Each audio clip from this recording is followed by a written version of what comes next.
aturan, pengawasan, dan juga pengelolaan keuangan sampai pelayanan publik. Sedangkan untuk penyelenggaraan pembangunan melibatkan perencanaan, dari baik perencanaan, pelaksanaan, pengawasan program-program pembangunan sendiri, kemudian seperti infrastruktur dan ekonomi sosial budaya. Pemerintah desa merupakan satu lembaga yang menyelenggarakan urusan pedesaan itu sendiri, yaitu urusan pemerintah dengan kepentingan masyarakat pada di setempat yang dipimpin oleh kepala desa dan perangkat desa. Pemerintah desa itu bertanggung jawab. Baik, mari terima kasih Ibu Elis yang sudah menyampaikan pemaparan tentang alur pembangunan desa.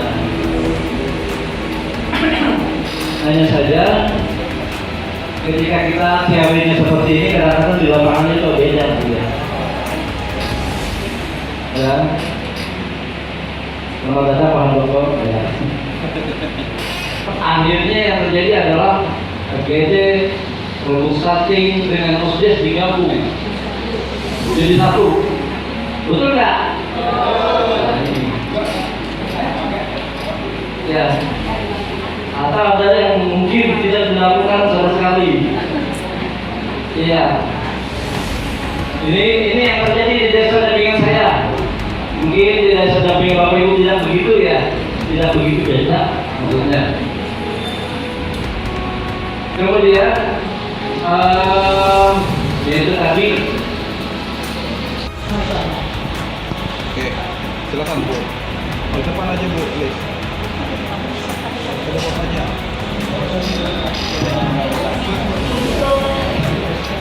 Di depan Bu, di depan sana Bu, biar lebih kawan-kawan tuh bisa melihat lebih enak.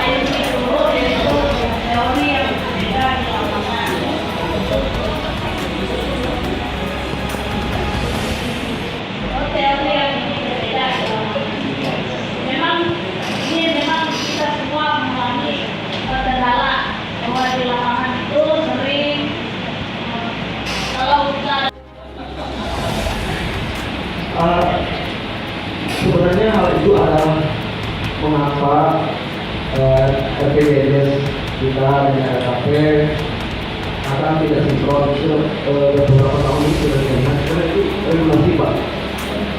Regulasi 2024 prioritas pembangunan DD ada berapa? Ada 5. 2025 ada 8. Ya, itu kalau saya ini ya. Baik, sebelum materi yang kedua, saya perkenalkan diri dulu. Perkenalkan nama saya Rafika Chandradina, saya pendamping desa Karen Korjam. Kan ada temannya Pak, yang pendamping ya Korjam juga, ya Pak ini ya. Karena teman saya sudah pindah Pak, jadi PA di Pulau Misal. Baik, jelas tadi sudah disampaikan Ibu Elis itu saling berkaitan. Jadi alur perencanaan desa. Kalau saya kebagian materi tentang pokok-pokok kebijakan. Dan ini sudah berjalan, teman-teman juga sudah menyampaikan ke desa juga, mungkin kita saling menguatkan saja, saling berbagi informasi, saling sharing. Nah di sini karena harap ya dengan nanti ada lagi kemarin kami bertiga, jadi satu sudah datang lagi jadi kami hari ini bertiga membawa materi nanti yang terakhir tentang siklus perencanaan. Saya khusus di pokok kebijakan Permendes PDT nomor 2 tahun 2024. Kayak kalau kita menonton saja ada yang megang HP, ada yang gosip, apalagi harga bawang turun ya. Nah, gosipnya tambah rame di belakang. Jadi kalau minta waktu sebentar sama teman-teman, lepas dulu HP-nya karena arah pokok kebijakan ini sangat penting. Ini juga saya minta teman-teman PRT aktif juga untuk mendampingi desa. Jadi ada beberapa pokok kebijakan yang ada di Permendes edisi nomor 2 tahun 2024 tentang petunjuk operasional atas fokus penggunaan dana. Ya, bantuan langsung tunai desa 2025. Ya, mau dibacakan atau dibacakan?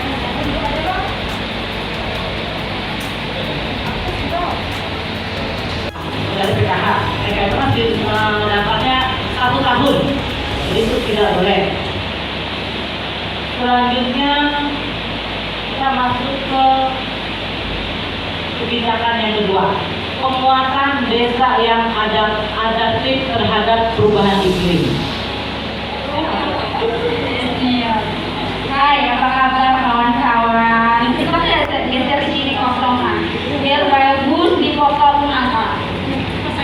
Kenyang kok baloknya tadi. Bilang kenyangnya apa aja? Ngantuk ya. Yuk kita ngulang lagi. Ini sudah kita laksanakan setiap tahunnya. Apalagi ini yaitu gerakan perencanaan desa, betul? Lagi sibuk ke Mensos kah? Lanjut Pak.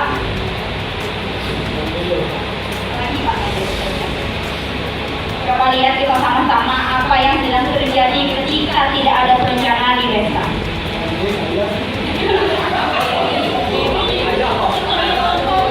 Apa yang kita lihat dari foto tersebut ketika tidak ada perencanaan di desa?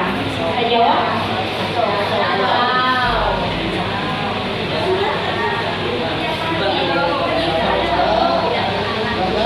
Tidak terarah pembangunan. Terus apa lagi bisa kacau? Apa lagi sebelah sini? Halo Bapak Ibu.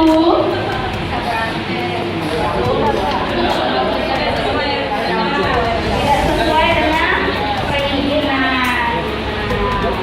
Jadi ternyata kalau seandainya di desa itu tidak ada perencanaan dan setiap tahunnya otomatis tidak akan terarah dengan pembangunannya. Jadi maunya misalnya di RT 1 berebutan semuanya mengingat dan desa pun terbatas dengan sifatnya pembangunan.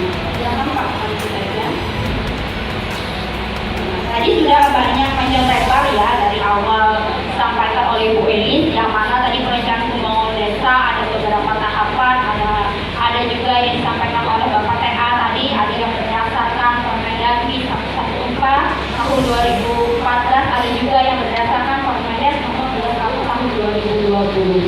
Nah tadi itu bisa kita baca sama-sama Bapak Ibu ya.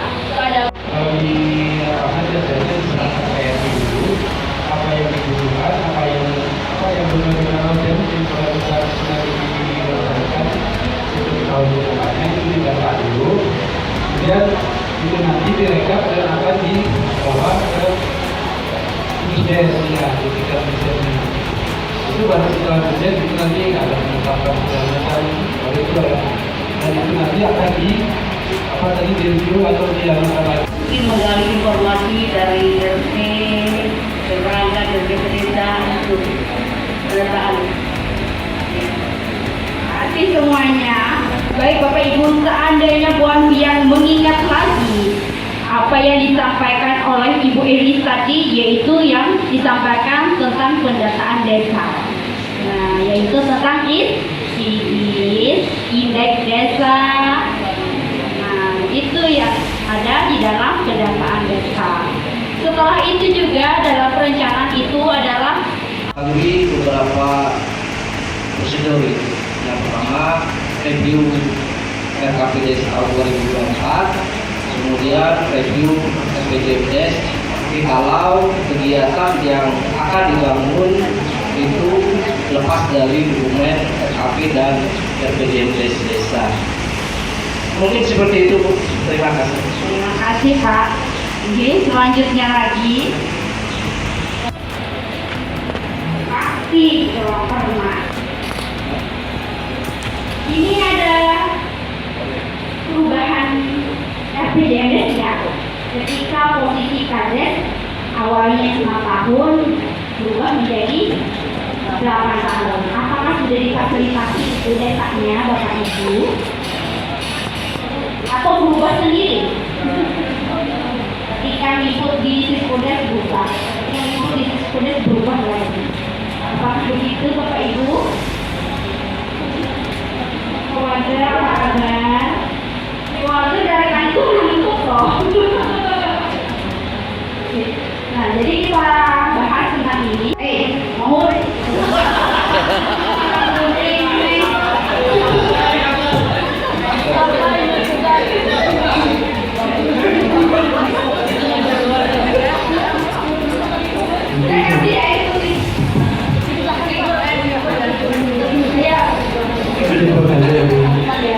Kenapa berencana itu harus ada yang namanya verifikasi?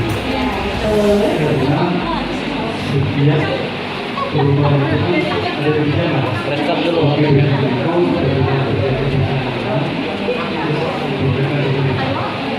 Jadi itu mengantisipasi namanya ini makanya kita memerlukan revolusi.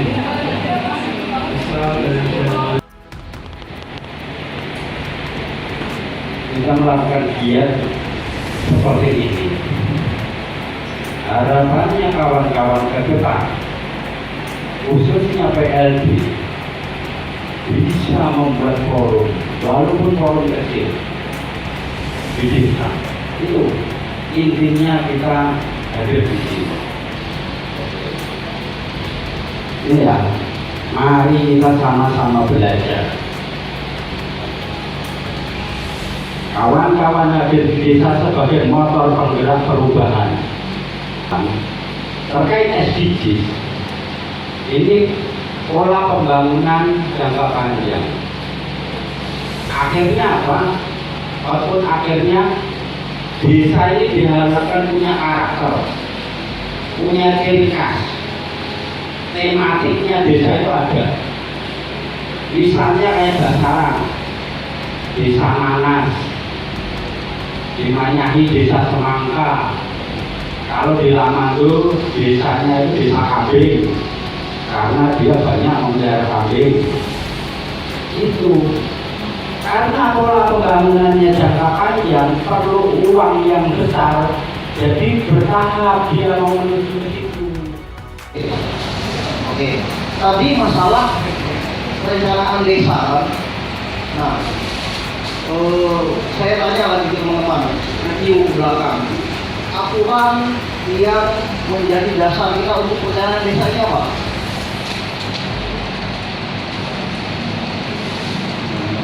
Ayo teman-teman PLD. Tahun berapa?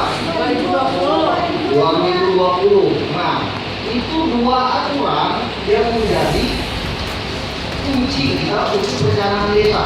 Di samping itu ada SDGs, ada apa namanya hasil form dan samping itu juga menjadi uang kita dalam perencanaan desa. Nah, kalau kita tahu dua-duanya itu semuanya berlaku, tapi kita harus tahu juga perbedaannya apa. Perbedaannya tahu nggak? Makanya teman-teman, sebelum kita yang namanya ke lapangan itu kita sudah berperang, kita sudah senjata. Kalau itu saya yang bertanya, pas masyarakat yang bertanya dengan teman-teman, karena apa? Namanya pendamping itu orang melihatnya selalu terdepan, selalu pintar kita, selalu tahu segalanya. Karena materi SDGs ini sebenarnya teman-teman semua ini kan sudah tambahan dari TA, tambahan dari kawan-kawan. Memang sudah disampaikan. Penjelasannya adalah SDGs ini sudah kita laksanakan. Seperti yang Bapak Geri bilang, itu ada 18, dulu 17, ada 18. Apa yang 18 itu? Coba. Apa?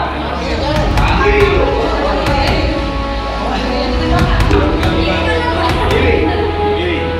Kemudian ini ditarik.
tahun itu.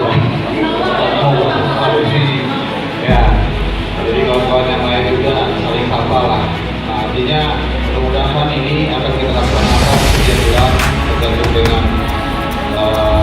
urgensi kita untuk melakukan kegiatan seperti ini, sehingga teman-teman nanti bisa dibilang jangka ke depan sebelum melaksanakan proses teman-teman PLD kita yang sebelumnya masuk menjadi moderator atau menjadi pembawa acara, ya, misalkan pembawa acara atau dia adalah sebagai narasumber. Ini adalah seperti laporan dari kami. Saya semoga kawan-kawan lebih semangat lagi dalam mengikuti kegiatan ini, walaupun ada sebagian teman-teman kita yang tidak hadir semua dalam penyampaian. Lagi tepuk tangan dulu. Teman-teman proaktif semua dalam kegiatan diskusi ini, dalam penyampaian juga, sehingga kelihatan gitu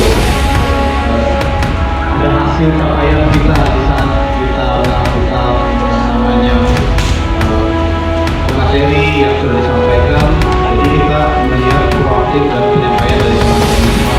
Kalau kita lihat semua bagus dari jawaban-jawabannya. Jadi yang juara 3 adalah kelompok 2.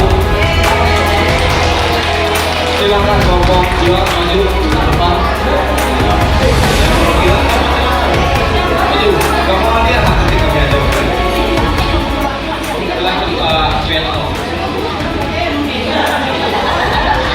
Yang kelompok 3 terus. Untuk yang juara kedua hasilnya memang hampir sama, tapi bagus-bagus semua sebenarnya. Maka kami juga bingung sampai ada berdebat sudah. Sampai acak-acakan sudah. Jadi jatuh ke kelompok 1.